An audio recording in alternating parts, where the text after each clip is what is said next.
Os Exilados da Capela, um livro da editora Aliança, de autoria de Edgar Ramon. Capítulo 19. A Mística da Salvação. Feito assim, a largos traços, o relato dos acontecimentos ocorridos nesses tempos remotíssimos da pré-história, sobre os quais a cortina de Cronos velou detalhes que teriam para nós, hoje em dia, inumerável valor, vamos resumir agora o que sucedeu com os 4 grandes povos citados. A cortina do tempo, milhares de anos. E esses milhares de anos criam alguns embaraços para a maioria de nós que gostaríamos de uma resposta exata.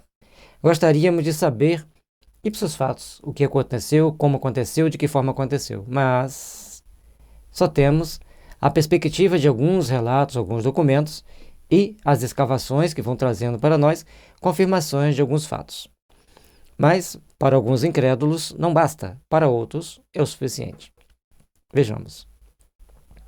Sobreviventes dos expurgos saneadores, povos esses cuja história constitui o substrato, o pano de fundo do panorama espiritual do mundo até o advento da história contemporânea. Tudo que nós conhecemos hoje na história é uma pequena parcela de tudo o que aconteceu ao longo de séculos, milênios. Porque não tinha escrita, ou as escritas se perderam, e algumas coisas, alguns documentos se perderam nos movimentos cataclísmicos que teve na Terra, com grandes destruições.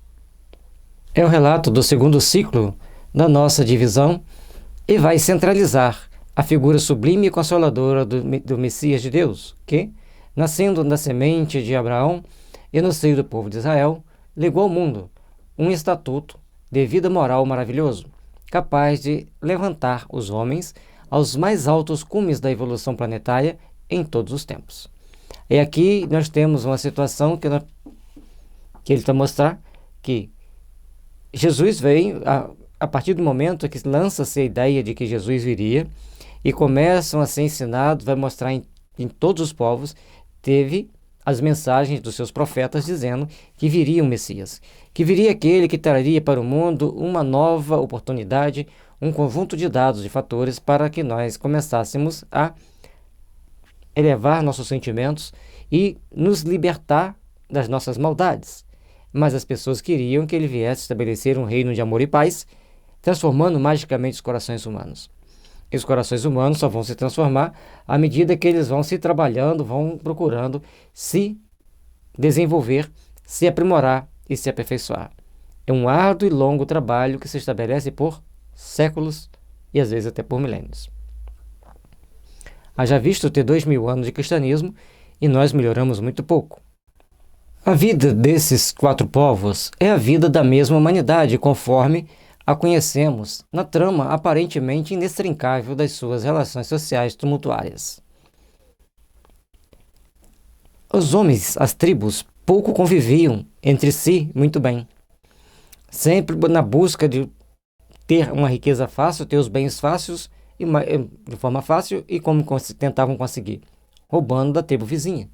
Criavam-se guerras, criavam-se tumultos e cada tribo começava a desenvolver as suas técnicas de guerra, as suas armas, e assim as nossas relações foram sempre muito tumultuárias. E quando uma vinha dominar a outra, em vez de estabelecer uma relação de gerência para que tudo acontecesse da melhor forma possível, criavam condições às vezes subhumanas para o vencido, criando ódio, revolta e capacidade de que o outro se concentrasse nas suas forças, tomasse as devidas medidas para se libertar. E até hoje parece que as pessoas não entenderam bem isso.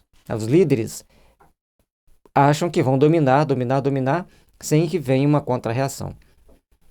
E as mentes humanas são as mentes humanas. O tempo, valendo séculos a partir daí, transcorreu e as gerações se foram sucedendo umas às outras, acumulando-se e se beneficiando do esforço, do sofrimento e das experiências coletivas da raça. Cada um, com as suas experiências, com seus conjuntos de fatores, com as suas ações, foram criando esta ou aquela ação, esta ou aquela situação, para criar os devidos problemas ou as devidas soluções para que a humanidade caminhasse para que passasse pelas experiências necessárias à maturidade espiritual. O panorama terrestre sofreu modificações extraordinárias.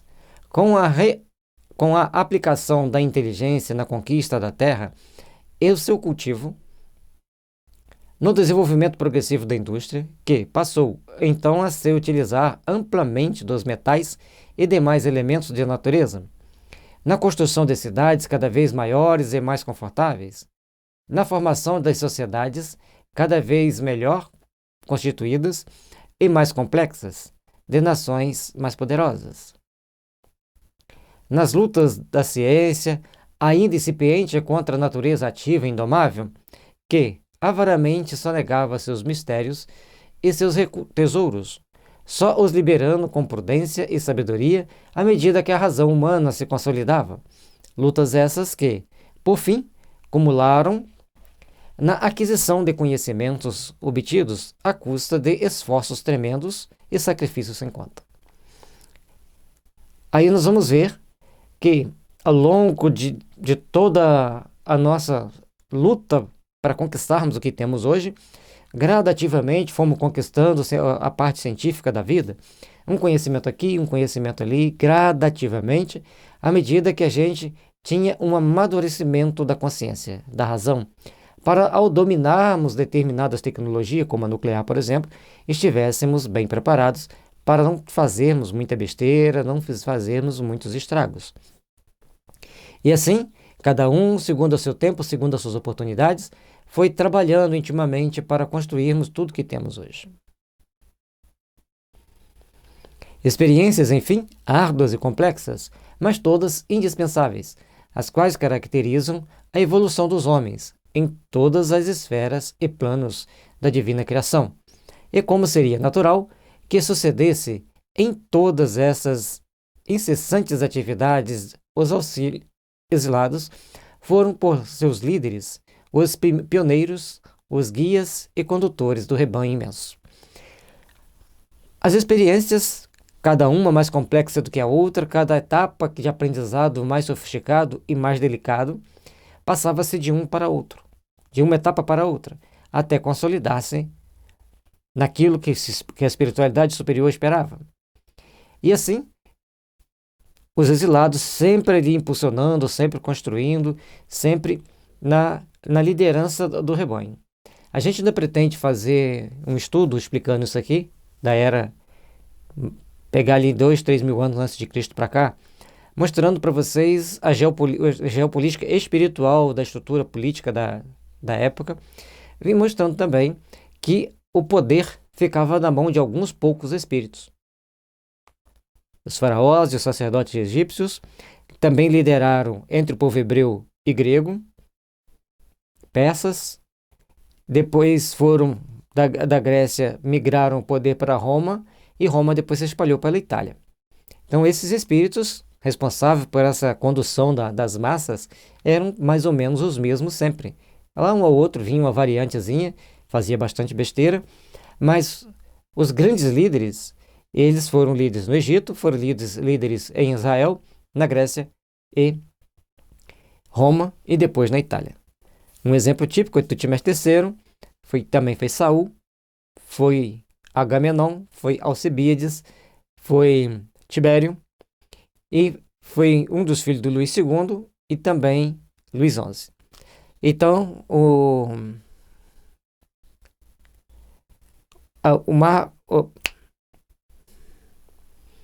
Péricles, que estabeleceu a democracia na Grécia, também tinha sido antes sacerdote egípcio.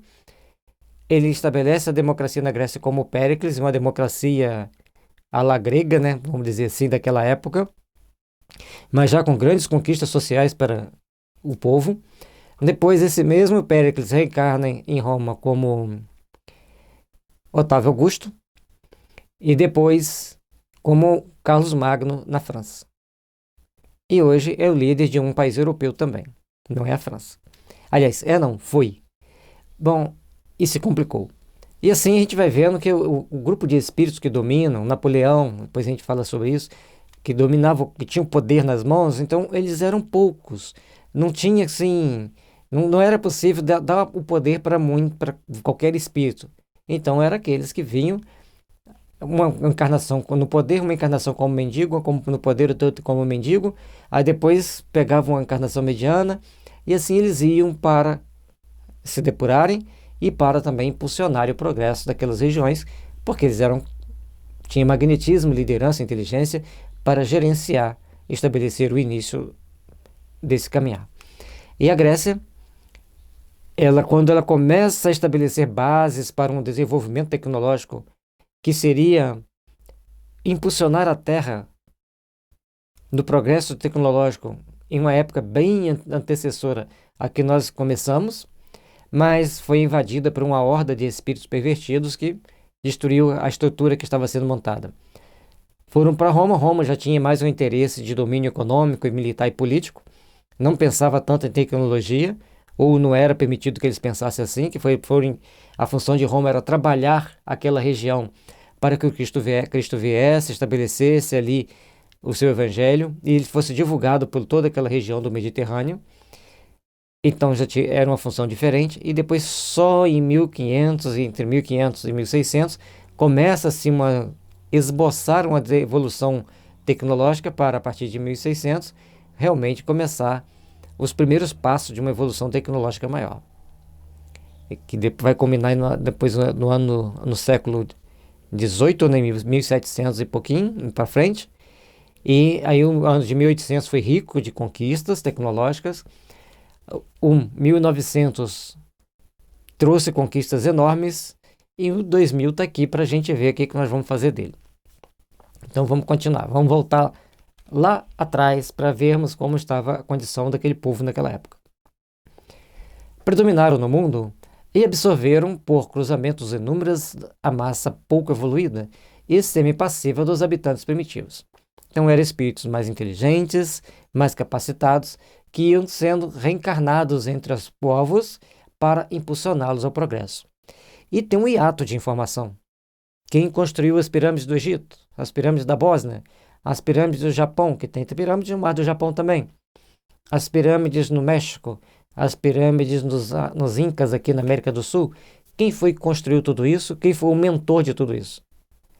Os deuses astronautas. E quem eram os deuses astronautas? Senão espíritos bem preparados que reencarnavam entre as populações para impulsionar o progresso. Embora existam relatos, principalmente no Peru, de que uma nave caiu, alguém ficou lá, e ali então essas pessoas que ficaram, porque essa nave não conseguiu voltar, impulsionam o progresso peruano. Entre os Incas e os Aztecas, entre os Incas, que tinham uma agricultura muito bem organizada. Que infelizmente os espanhóis só achavam prepotentemente que eles eram melhores e foram destruindo e perdendo muita coisa, muita informação, assim como perdemos também entre os astecas, que tinha principalmente conhecimento da acústica que nós não temos hoje. É verdade que não foi, nem tem sido possível até hoje, obter-se a fusão de todas as raças numa só, de características uniformes e harmônicas, no que respeita principalmente à condição moral. O que dá margem a que no planeta subsistam, coexistindo tipos humanos das mais extravagantes disparidades: antropófagos, que comem gente, ao lado de santos, silvícolas ao lado de supercivilizados. Quem são esses supercivilizados que ele se refere? Porque dominam tecnologia e não tem nenhum amor pela natureza? É complicado. Isto, todavia, se compreende e justifica ao considerar que a Terra é um orbe de expiação, onde forças diversas e todas de natureza inferior se entrechocam, rumo a uma homogeneidade que só futuramente poderá ser conseguida. Então, a gente vai vendo que temos diferentes raças, inúmeras pessoas, com as mais diferentes características, tanto físicas quanto moral. E com isso, com toda essa diversidade de características, com toda essa diversidade de aparências, existe o germe da evolução moral, o germe da santificação em todos eles, quando alguns espíritos começam a trabalhar para impulsionar as massas, para impulsionar os outros e para também serem melhores, para também fazer alguma coisa melhor. E com isso, como a Terra ainda tem muito mais expiação do que prova e regeneração, nós vivemos o que vivemos, percebemos o que percebemos. Então, com o passar do tempo, nós vamos começar a estabelecer padrões de vida melhores. Nós vamos começar a estabelecer padrões de entendimento superiores. Mas, por outro lado, também é certo que, se não fora a benéfica enxertia representada pela imigração dos capelinos, muito mais retardada ainda seria a situação na Terra, no conjunto dos mundos que compõem o seu sistema sideral, mormente no campo intelectual. Então, tudo que nós temos de conquistas intelectuais foi enxertia. Aqui se refere aos capelinos, que na época falava-se apenas dos capelinos, mas hoje são cerca de 128 origens diferentes de espíritos. Tanto entre os africanos, entre os chineses, entre os japoneses, entre os eslavos, entre os germânicos, entre latinos, entre árabes, entre judeus, tem sempre aqueles que vêm de outros orbes para cumprir certas missões aqui na Terra, outras funções aqui na Terra. Há também quem acredite, e também concordo que pode ser, a daqueles que já viveram aqui, foram, se aperfeiçoaram e agora volta sacrificialmente para nos ajudar, para nos impulsionar. Porque reencarnar na Terra para esses espíritos que já estavam em outro orbe é uma condição sacrificial. Voltando, porém, àqueles recuados tempos de que estamos tratando, verificamos que, apesar das duras vicissitudes por que passaram e das alternativas de sucesso, fracassos na luta pela existência, a recordação do paraíso perdido permaneceu indelével no espírito dos infelizes degradados, robustecida, aliás, periodicamente, pelos estágios de maior lucidez espiritual que gozam no espaço, no intervalo das sucessivas encarnações. Então, em cada época, em cada situação, passa-se por uma reencarnação, por outra reencarnação, por uma etapa expiatória, por uma etapa já um pouquinho mais regenerativa, mas nós vamos passando por processos de aprendizado que são inerentes às nossas condições. Aí muitos gostam de falar assim, mas não tem merecimento. Não. A questão é precisar passar por experiências para tomar consciência. Porque sem passar pela experiência, poucos são aqueles que tomam consciência.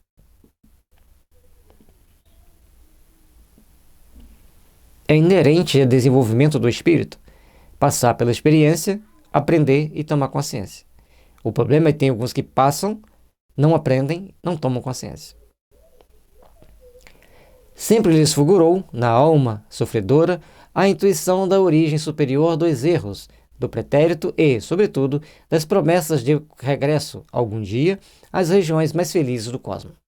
Como no espaço sideral existem muitos planetas em condições melhores do que a Terra, e tem alguns que já saíram do planeta de origem, passaram para um segundo planeta, foram expulsos, e assim passaram para um terceiro, foram expulsos, estão aqui e vão ser expulsos também. Porque tem ideia fixa no erro e não se perdoam, se não se perdoa, repete o mesmo erro. E às vezes, por má vontade de querer aprender. Por onde quer que seus passos os levassem no lamentoso peregrinar, onde quer que levantassem naqueles tempos suas tendas rústicas ou acendessem seus fogos familiares sempre no íntimo do coração, lhes falava a voz acariciadora da esperança, rememorando as palavras daquela entidade divina, Senhora de todo poder, que, nos páramos de luz, onde outrora habitaram, os reuniu e os confortou antes do exílio, prometendo-lhes auxílio e salvação. E aqui, nessa questão ao retirar esses espíritos do planeta onde eles estavam, na realidade não é retirar. Ao acolher esses espíritos que estavam sendo deportados desse planeta, então Jesus fala para eles, já vou tendo te preparado um lugar. Quando estiver preparado, vos voltarei e levarei comigo e os guardarei em nosso coração. Então, a partir do momento que Jesus começa a preparar o lugar e os traz para levar esse impulso renovador aos espíritos, fica para sempre guardado. E ele fez questão de falar isso no Evangelho.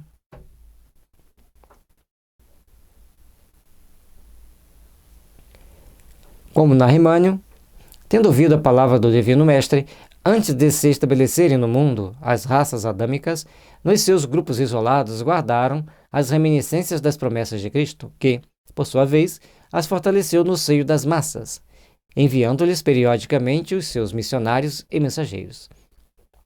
Apesar de, nos refúgios da intuição da consciência, eles esperassem essa promessa do Cristo, portanto, todos buscam essa salvação, imaginam uma terra prometida, que na realidade não é uma terra, é um outro planeta, ou uma instância superior no plano espiritual de melhor condições, mas aqui na Terra não tem uma terra prometida para ninguém. Cada um vai estar onde tem que estar, onde precisa estar, para conquistar aquilo que ali é inerente ao processo evolutivo. Sim, Rama, Forri, Zoroastro, Hermes, Orfeu, Pitágoras, Sócrates, Confúcio, Platão, só para nos referirmos aos mais conhecidos na história do mundo ocidental, ou como o próprio Cristo planetário em suas diferentes representações, como Manu, Juno, Anfion, Antúlio, Krishna, Moisés, Buda e finalmente Jesus, esses emissários ou avatares crísticos em vários pontos do planeta em épocas diferentes. E aqui é importante entender que o Cristo planetário, eu creio eu, que nunca veio na Terra. Quem veio foi Jesus, que era médium exatamente do Cristo. Então, Jesus o Cristo, Jesus o médium. Tudo que diz aqui, eu tenho minhas ressalvas. Um direito que eu tenho não é de discordar, é de entender de forma diferente. Todos esses nomes foram espíritos que eram assessorados diretamente pelo Cristo, como Moisés era assessorado pelo Cristo. Quem lê o livro Faraó Amenefitá vai ver, o Rochette explica muito bem que Cristo ia, conversava com Moisés, dava as explicações e ele depois fazia tudo diferente. Assim, Krishna, quando conversa com Arjuna, a gente vê que ele é um espírito conversando com Arjuna. Não é?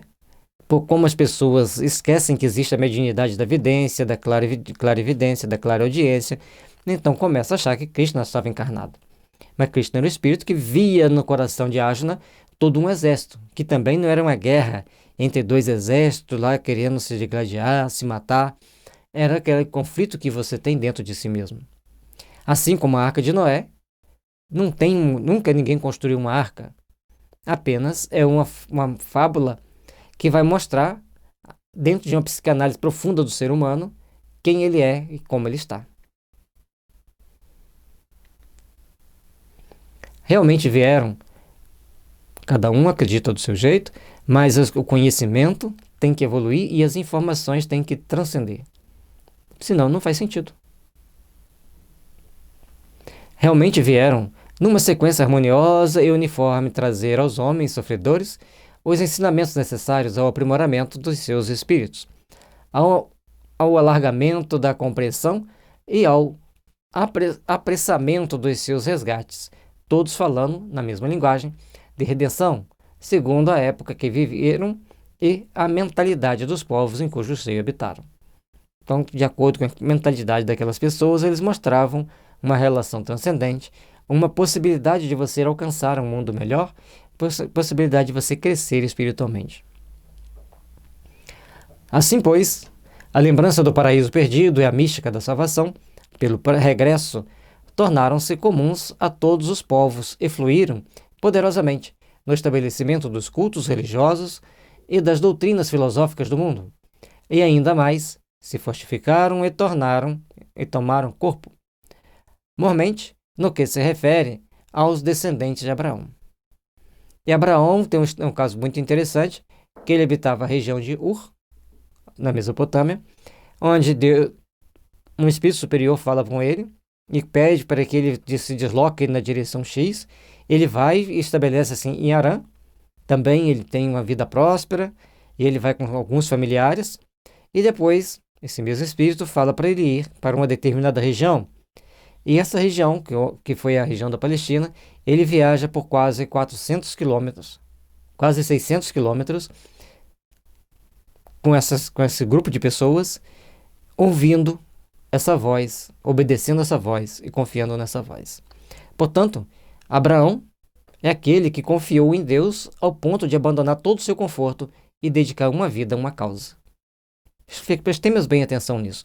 Nós estamos dispostos a abandonar todo o nosso conforto para dedicar a nossa vida a uma causa? Se fizermos isso, seremos filhos de Abraão.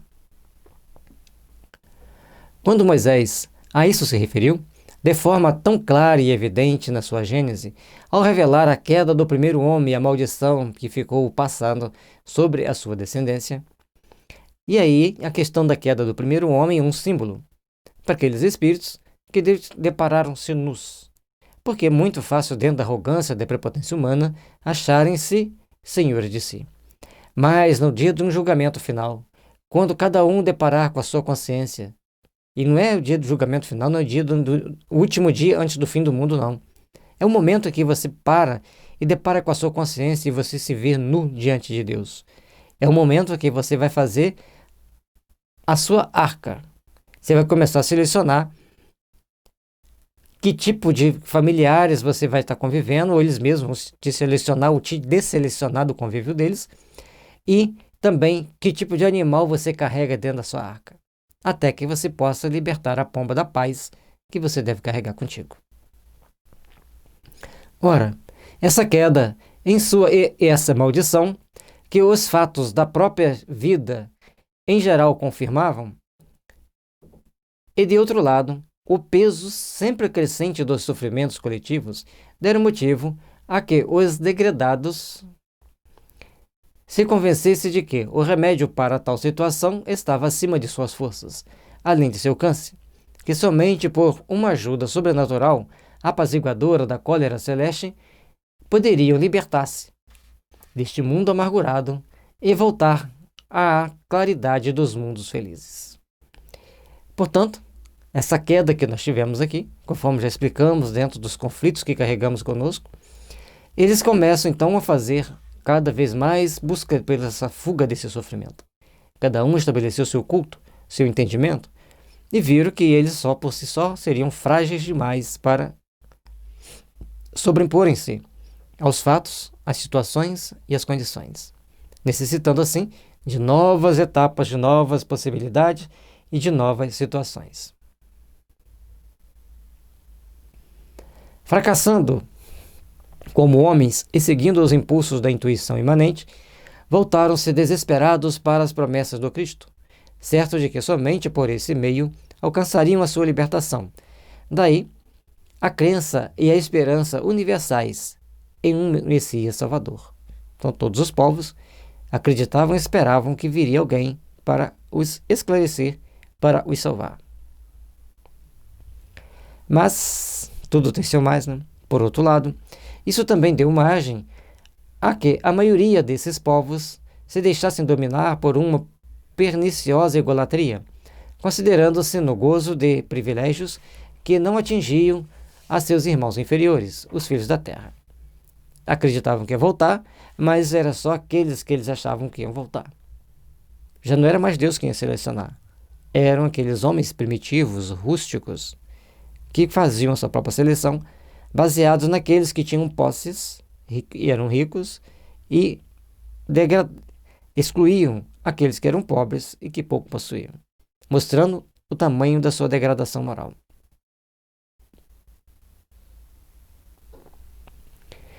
Criaram assim cultos religiosos exclusivistas, içados de processos expiatórios, ritos evocativos e, quanto aos hebreus, adotaram, mesmo que de uma forma ainda mais radical e particularizada, o estigma da circuncisão para se marcarem em separado como um povo eleito, predileto de Deus, destinado à bem-aventurança na terra e no céu.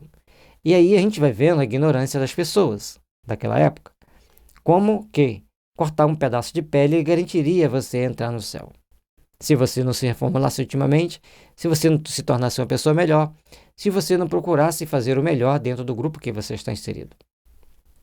Por isso, como ato de apaziguamento e de submissão, em quase todas as partes do nosso mundo, os sacrifícios de sangue, de homens e de animais, eram obrigatórios, variando as cerimônias segundo o temperamento mais ou menos brutal ou fanático dos oficiantes. Cada povo teve a sua época, a sua história, e fizeram assim os seus sacrifícios dos mais extravagantes, até aqueles mais polidos perante Deus. E como oferenda a Deus, como se Deus precisasse de sangue, se Deus precisasse daquelas oferendas materiais, mostrando que eles eram assessorados por espíritos e espíritos não muito bons.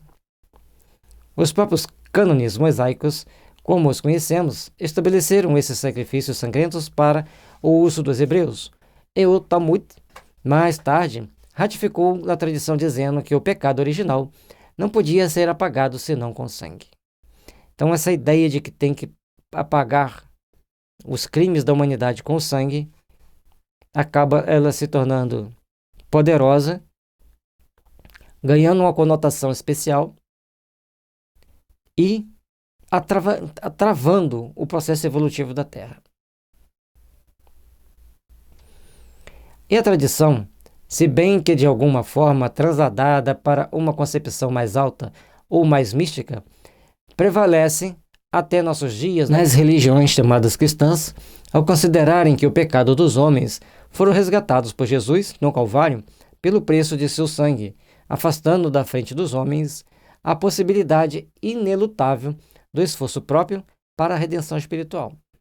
Então, aqui é uma crença limitante que acha que se Jesus morreu na cruz, se eu dei o seu sangue, se eu creio nele, se eu creio nisso, eu estou salvo. Mas se ler perfeitamente a Bíblia, principalmente as cartas de Paulo, vai ver que ele fala que você tem que ser fiel a Deus, fiel a Jesus, praticando o Evangelho, fazendo o bem. E que você vai se encontrar diante de Deus, ou seja, você vai depurar-se no momento certo, que você se aperfeiçoar como espírito imortal. Por tudo isso, se vê quão indelével e profunda essa tradição tinha ficado gravada no espírito dos exilados e quanta amargura lhes causava a lembrança da sentença a que estavam condenados. E quando você sai para um planeta inferior, você tem que lembrar que você só vai sair do marasmo daquele planeta se você tiver muita força espiritual para crescer, para ascender. Porque a maioria vive sempre presas àquele costumes, àquele hábito e aquelas manias. Porque o que nós vamos ver em nós, como espírito imortal, é que carregamos conosco certas manias, certas tendências que afloram, que vêm bater a nossa porta e nos deixa em uma condição bem delicada diante da nossa própria consciência.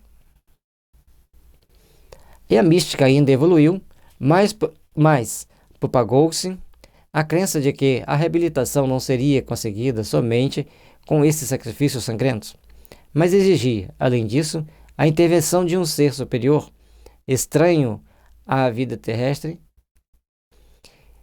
de um Deus, enfim, a imolar-se pelos irmãos. A crença de que o esforço humano, por mais terrível que fosse, não bastaria para tão alto valor, se não fosse secundado pela ação de uma entidade gloriosa e divina que se declarasse protetora da raça e fiadora da sua remissão. Então, a partir de um determinado momento, as pessoas começam que tinha que ver alguém para proteger aquela raça, aquele grupo étnico,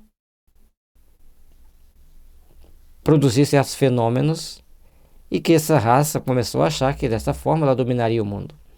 Mas dominaria, sim, pelo sentimento de amor, pelo sentimento de conversão e entrega ao Senhor, e com esse sentimento de conversão e entrega ao Senhor, eles iriam conquistar a terra, levando o Evangelho aos corações humanos.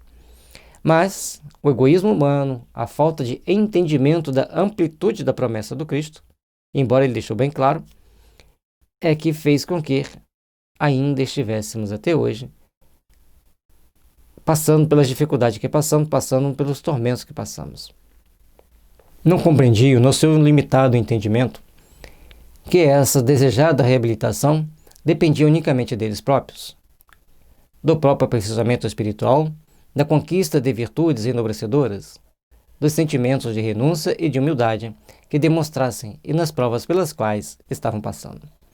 Então, tinham que ter humildade para renunciarem a certas expectativas e possibilidades amorais daquela época, para que eles pudessem, então, começar a crescer e adentrar a um estágio superior de consciência para poder voltar para seus planeta de origem ou para um planeta melhor do que esse aqui, porque se hoje é ruim, imagine há 10 mil anos atrás, 5 mil anos atrás, ou mais, era bem pior.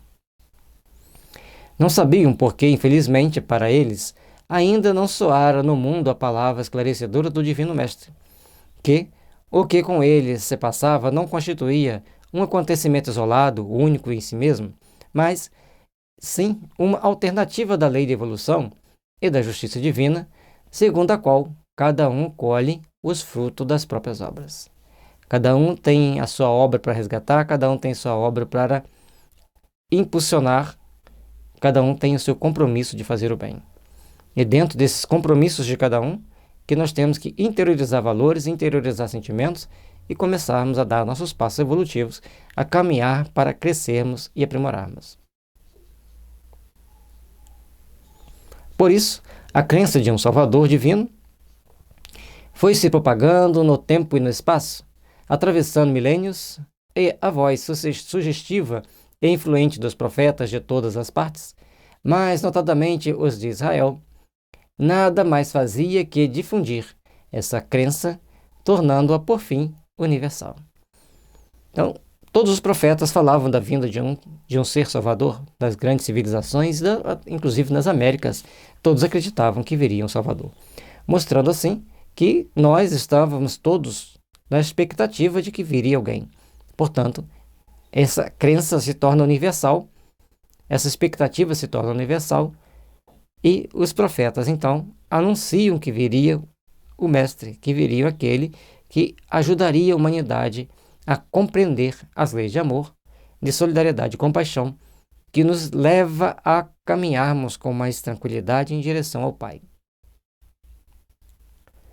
É por essa razão, diz Emmanuel, que as epopeias do Evangelho foram previstas e cantadas alguns milênios antes da vinda do Sublime Emissário. Portanto, o Sublime Emissário vem nos trazer as expectativas, vem nos trazer as possibilidades de trabalhar intimamente, de procurarmos crescer e procurarmos nos aperfeiçoarmos. E assim, passo a passo, nós vamos conquistando a nossa evolução, vamos conquistando nosso crescimento espiritual e nos libertando de nós mesmos ou construindo melhores condições para termos as próximas reencarnações. Porque o que temos hoje, mais ou menos, foi o que nós semeamos. Como consequência disso, e por esperarem um Deus, passaram então os homens a admitir que ele, o Senhor, não poderia nascer como qualquer outro ser humano, pelo contato carnal impuro.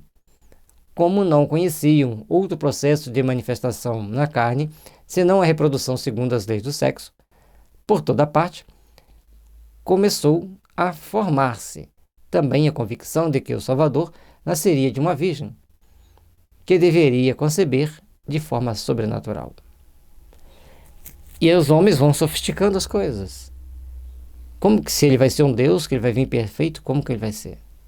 E aí eles vão criando as expectativas, criando as situações ou os profetas vão mostrando para eles que tem outros meios sobrenaturais de concepção que traz para nós outras situações e outras possibilidades. Por isso, na Índia lendária, os avatares divinos nascem de virgens, como de virgem nasceram Krishna e Buda. No zodíaco de Rama, a virgem lá estava no seu quadrante, amamentando o filho. No Egito, a deusa Ísis, mãe de Horus, é virgem. Na China, Xingmu, a mãe santa, é virgem. Virgem também a mãe de Zoroastro, o iluminado, iniciador da Pérsia. Todas as demais tradições, como as dos druidas e até mesmo das raças nativas da América, descendentes dos Atlantes, falavam dessa concepção misteriosa e não habitual. E assim, cada um vai trazendo a sua parcela de contribuição, vai trazendo um ponto de vista, uma condição de entendimento que nos impulsiona para o crescimento, para o aperfeiçoamento e para a busca de melhores dias, de melhores condições para todos nós. Que Jesus nos abençoe, nos ilumine os caminhos para que estejamos sempre dispostos a estudar e a procurarmos compreender os ensinamentos e as benesses do amor divino. Os Exilados da Capela, um livro da editora Aliança, de autoria de Edgar Armon, editoraliança.com.br. É o site da editora, onde você pode encontrar este e muitos outros livros. Fique com Deus, que Jesus abençoe e vos ilumine os caminhos, bons estudos, e que você possa ter sempre disposição de aprender mais, servir mais, porque assim vai te ajudar também a evoluir mais.